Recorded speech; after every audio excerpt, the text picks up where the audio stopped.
우리가 함께 읽은 그 말씀들을 보면 언제나 우리의 삶 속에서 함께 하시는 하나님의 그 은혜를 만날 수 있습니다. 오늘은 성탄절인데요. 성탄절의 가장 큰 의미가 무엇인 것 같습니까? 성탄절의 가장 큰 의미, 그것은 우리를 위해서 우리의 죄를 사하시고자 하나님께서 자기 아들 독생자 예수 그리스도를 우리에게 보내어 주셨다 하는 겁니다. 뿐만 아니라 더 중요한 의미가 있는데요. 그 예수님은 그냥 오신 것이 아니라 언제나 우리와 함께 하신다라고 약속해 주고 계십니다. 언제나 우리와 함께 하신 주님께서 우리의 삶을 함께 인도해 주신다 약속해 주고 계신 거죠. 하나님은 이 일을 창세전부터 계획하고 계십니다. 우리를 사랑하셔서 죄로 인해서 멸망당할 수밖에 없는 우리를, 죄 많은 우리를 구원하시고자 이 놀라운 계획을 세워주시고 이 일을 이루어 가십니다. 멸망당하지 않게 하려고, 우리를 죽게 하지 않으려고 하나님께서 독생자를 우리에게 보내어 주신 겁니다. 요한복음 3장 16절에 보면 그런 말씀이 있어요. 하나님이 세상을 무척 사랑하셔서 하나밖에 없는 외아들마저 보내주셨으니 누구든지 그를 믿기만 하면 멸망하지 않고 영원한 생명을 얻는다. 제가 현대어 성경으로 읽어드렸습니다. 하나님을 믿기만 믿으면, 우리에게 오신 예수님을 믿기만 믿으면 우리는 멸망하지 않고 영원한 생명을 얻게 되는 겁니다. 근데 문제는 뭐냐면 예수님을 믿는다는 것이 참 어렵습니다. 예수님을 믿는다는 것이 참 어려워요. 왜 그렇습니까? 인간이 교만해서 그래요. 자기의 죄를 자기가 모른다고요. 자기가 죄를 짓고도 내가 죄를 지었는지를 몰라요. 오늘 멸망하지 않고 영원한 생명을 얻는다 했습니다. 이 말에 깊은 의미가 들어있는데 그 말은 뭐냐면 우리 모두는 다 멸망받을 수밖에 없는 존재라는 거예요. 멸망받을 수밖에 없는 존재인 우리에게 예수 그리스도를 보내어 주시고 그를 믿기만 하면 영원한 생명을 살 수 있도록 해 주신 겁니다. 그러면 어떤 죄를 우리가 지었기 때문에 우리 모두는 다 멸망당할 수밖에 없습니까? 그 죄가 뭐냐면 하나님과 단절된 죄입니다. 모든 인간은 하나님과 다 단절되어 있습니다. 하나님이 천지를 창조하신 다음에 창조물인 우리 인간을 만드셨죠. 인간을 만드시면서 우리에게 자유의지를 주셨어요. 마음껏 하나님을 찬양하라고 했는데 이 자유의지를 주시고 자유의지에 의해서 인간은 자기가 스스로 판단하는 일들을 하게 됩니다. 하나님이 창조하셨으니 하나님을 찬양하며 살아야 하는데 그렇게 하지 않고 자기 자신을 위해 살아갑니다. 내 욕심, 내 안위, 내 모든 것들을 위해서 살아갑니다. 그러고 나서 보니까 하나님이 창조하신 목적과 완전히 벗어나 버렸어요. 그러면서 점점점 그 죄는 깊어져서 나 스스로 잘나고 내가 나 때문에 내 욕심으로 살아가는 이 죄는 점점 깊어져서 하나님과 완전히 멀어지는 그런 인간의 죄를 범하게 됩니다. 이사야 59장 2절에 보면 그렇게 이야기하고 있습니다. 오직 너희 죄악이 너희와 너희 하나님 사이를 갈라 놓았고, 그래요. 너희 죄악이 너희와 너희 하나님 사이를 갈라 놓았대요. 하나님을 인정하지 않고 내 욕심대로 살아가는 죄가 반복됩니다. 그러는 사이에 하나님과 내가 점점 더 멀어지게 된 겁니다.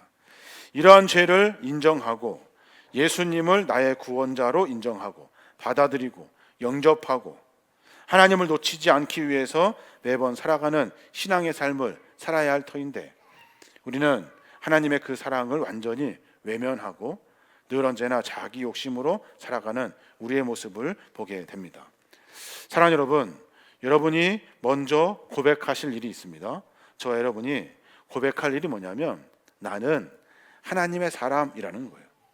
하나님께서 나를 지으셨고 하나님이 나를 만드셨고 하나님이 나를 부르셨고 내 삶 속에서 하나님이 나를 통해 일하신다는 하나님의 사람, 이 하나님의 사람이라는 것을 잊어서는 안 됩니다. 영생을 얻기 위해서 해야 될 일들이 있어요. 그러면 내가 하나님의 사람이라는 것을, 하나님이 나를 지었다는 것을 알았으면 해야 될 일이 있는데, 그 일이 뭐냐면 회개하는 일입니다. 회개하는 일. 하나님, 내가 전에 나 중심으로 살았던 내 욕심의 죄를 회개합니다. 그리고 나서 다시 하나님을 붙들 수 있어야 하는 거죠. 오늘 세례받은 이유도 거기에 있습니다. 이제 나는 과거에 내 멋대로 살았던 내 욕심의 것을 내려놓고 나의 주인자 되신 예수 그리스도를 쫓아 살아가겠습니다. 이 각오와 결단의 의미로 우리가 세례를 받죠. 세례받은 분들 고백하는 것으로 끝나는 것이 아닙니다. 신앙생활은 회개하고 돌이키고 다시 삶을 정비하는 것, 그것이 우리가 해야 될 일입니다. 말로만 믿는다고 하는 것이 아니라 내 삶이 하나님 보시기에 합당한 믿음의 삶을 살아야 하는 거예요. 정말 하나님의 사람같이, 그리스도인같이 살아야 하는 것이 우리의 모습입니다. 그런데 이 회개도 참 하기 어렵습니다. 회개하기가 참 어려워요. 왜 그러냐면 내가 교만하기 때문에 그러죠. 내가 죄인인지를 몰라요. 내 삶 속에서 내가 하나님의 사람으로 살아가야 되는데 나는 정상처럼 늘 정상인 것처럼 삶을 살아갑니다. 그러니 내가 회개할 기회를 놓쳐버리게 되는 겁니다. 믿음도 약하고 회개할 수도 없고 교만하고 욕심 많은 나를 어쩌면 좋습니까? 죽을 수밖에 없죠. 죄를 받을 수밖에 없습니다. 그런데 완전히 포기되고 있을 때, 그때 하나님이 놀라운 계획을 이루어 가셔요. 그 계획이 뭐냐면 구원받을 수 없는 나에게 주님이 찾아오셨다는 거예요. 멸망당할 수밖에 없는 인간들에게 예수께서 이 땅에 찾아오신 거예요. 오늘 마가복음 1장 23절에 보면 그렇게 말합니다. 보라, 처녀가 잉태하여 아들을 낳을 것이요 그의 이름을 임마누엘이라 하리라 하셨으니 이를 번역한즉 하나님이 우리와 함께 계시다 함이라 그래요. 하나님이 이 땅 가운데 예수 그리스도를 보내어 주셨어요. 처녀가 잉태하여 아들을 낳았는데 그 이름이 임마누엘이래요. 우리의 구원자 예수 그리스도이고 또 그 이름이 임마누엘, 우리와 언제나 함께 하신다 약속하신 그 임마누엘의 예수님, 그분이 우리에게 찾아오신 거예요.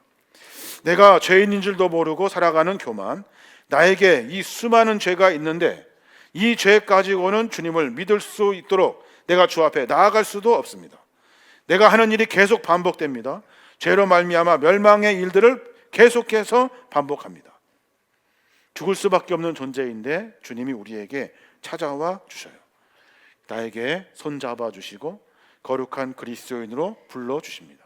믿음과 신앙 안에 살아갈 수 있도록 인도해 주셔요. 주님은 그런 분이십니다.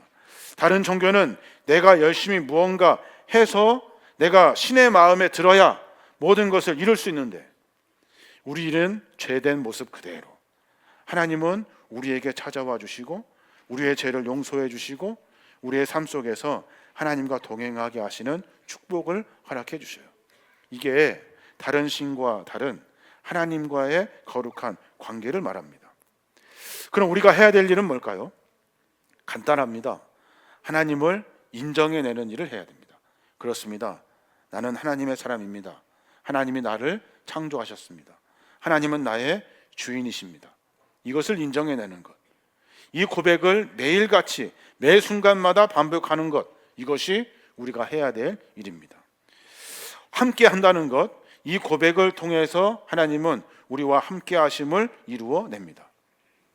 하나님과 함께 한다, 막연한 이야기 같고요, 말도 안 되는 이야기 같습니다. 그런데 하나님이 약속하셨거든요. 내가 너희와 함께 할 거다 약속해 주셨어요. 이 함께함의 의미는 뭘까요? 혼자 내버려두지 않겠다 하는 말씀이에요. 사랑하는 사람이 떠나거나 믿었던 사람에게 배신당하거나 아무도 나를 이해하지 못하는 순간에, 어렵고 힘든 순간에 하나님은 나를 혼자 내버려두지 아니하신대요. 내 옆에서 내 상황을, 내 형편을, 내 어려움을 다 아시고 내 삶을 만들어 가신대요. 절망감에 휩싸입니다. 가장 연약하고 비참한 순간에 힘이 없고 세상에서 일어설 수 없는 연약한 존재로 내가 그것밖에 안 되는가 하는 비참한 순간에도 하나님은 임마누엘 하나님께서 나와 함께 하셔요. 이건 하나님의 약속입니다. 언제나 우리와 함께 하신다 약속해 주셔요. 미래가 불안합니다. 예측할 수 없습니다. 갑자기 닥친 질병 때문에 어려움을 당합니다. 경제적인 어려움을 당합니다. 학업과 취업과 직장의 문제가 나로 하여금 두려움에 사로잡히게 합니다.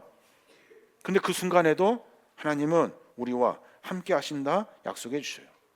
왜냐하면 예수 그리스도는 우리의 보호자가 되어 주시기 때문에 그래요. 시편 기자는 하나님을 이렇게 고백합니다. 시편 23편 4절에 보면 내가 사망의 음침한 골짜기로 다닐지라도 해를 두려워하지 않을 것은 주께서 나와 함께 하심이라. 주의 지팡이와 막대기가 나를 안위하시나이다. 그래요. 내가 사망의 음침한 골짜기, 죽을 것 같은 위기로 내가 나를 치닫는 수많은 상황 속에서도 나는 두려워하지 않는데요. 왜냐하면 하나님이 나와 함께 하시기 때문에 그래요. 임마누엘의 하나님, 그 하나님이 우리와 함께 하고 계십니다. 그렇게 하시려고 이 땅 가운데 예수님은 우리에게 찾아와 주셨고 우리의 구원자가 되어 주신 겁니다. 임마누엘은 하나님이 우리와 함께 하신다, 이 말은 그냥 감성적인 이야기 아닙니다. 그냥 있는 이야기 아닙니다. 우리의 삶을 변화시키는 강력한 희망을 우리에게 허락해 주시는 거예요. 그 하나님이 우리와 함께하기 때문에 그래요. 하나님이 함께 하시면 어떤 일이 벌어집니까? 하나님의 능력, 하나님의 지혜, 하나님의 권능이 우리에게 있다는 뜻입니다. 여러분 믿으십니까? 이 하나님의 권능이, 하나님의 지혜와 능력이 우리에게 있다는 거예요. 우리의 힘으로 해결할 수 없는 문제들이 있습니다. 그런데 하나님이 우리와 함께하면 어렵고 힘든 낙담의 문제, 포기되는 문제를 하나님이 주시는 능력과 지혜로 해결받을 수 있습니다. 하나님은 그런 분이셔요. 예수님이 이 땅에 오셔서 하신 일은 연약한 자들의 병을 고쳐주시고 죽은 자들을 살려주시고 죄로 말미암아 죽을 수밖에 없는 우리에게 영생의 길을 열어주시는 능력의 하나님, 권능의 하나님, 지혜의 하나님이라는 그 하나님께서 우리와 함께 하신다 약속해주고 계셔요. 그러니 하나님을 잃어버릴 수 없죠. 하나님을 인정하지 않을 수 없죠. 내가 내 죄를 회개하지 않을 수 없습니다. 하나님은 나와 함께 하시기에 그 일을 이루어 가시는 거예요. 예수님이 부활하시고 승천하십니다. 그리고 나서 제자들에게 약속해 주셔요. 그 약속이 또 뭐냐면 너 이 일 해 라고 맡겨놓고 그냥 떠나신 것이 아니라 내가 너희와 함께 할 것이다 라고 약속해 주고 계셔요. 하나님의 거룩한 사역을 감당하는 우리 모두에게 주시는 하나님의 약속입니다. 마태복음 28장 20절에 보면 볼지어다 내가 세상 끝날까지 너희와 항상 함께 있으리라. 이것이 하나님이 우리에게 주신 약속입니다. 사랑하는 성도 여러분, 임마누엘 하나님께서 언제나 우리와 함께 동행하고 계십니다. 성탄절을 맞이해서 주님이 우리에게 오신 날을 기념하여 예배하고 감사하고 있습니다. 무엇을 감사합니까? 주님이 2000년 전에 우리에게 오신 이유가 무엇입니까? 죄로 죽을 수밖에 없는 우리를 구원하시려고, 하나님의 계획을 완성하시려고 이 땅에 오셔서 우리에게 찾아와 주신 거예요. 여전히 죄인인데, 여전히 부족한데, 여전히 내가 용서받을 수 없는 사람인데, 그런데 하나님은 우리와 함께 해주고 계셔요. 그 하나님을 우리가 인정할 때 우리 안에 회개가 일어납니다. 우리 안에 하나님의 능력이 일어납니다. 우리의 신앙의 삶 속에서 하나님의 권능으로 삶을 살아낼 수 있게 되는 겁니다. 이제 앞으로 고백하시기 바랍니다. 나는 하나님의 사람입니다. 나는 하나님을 인정합니다. 나는 주 앞에 내 죄를 회개합니다. 이제 나는 하나님의 사람으로 살겠습니다. 이 고백이 우리 모두의 고백이 되시길 주님의 이름으로 축복합니다. 아멘.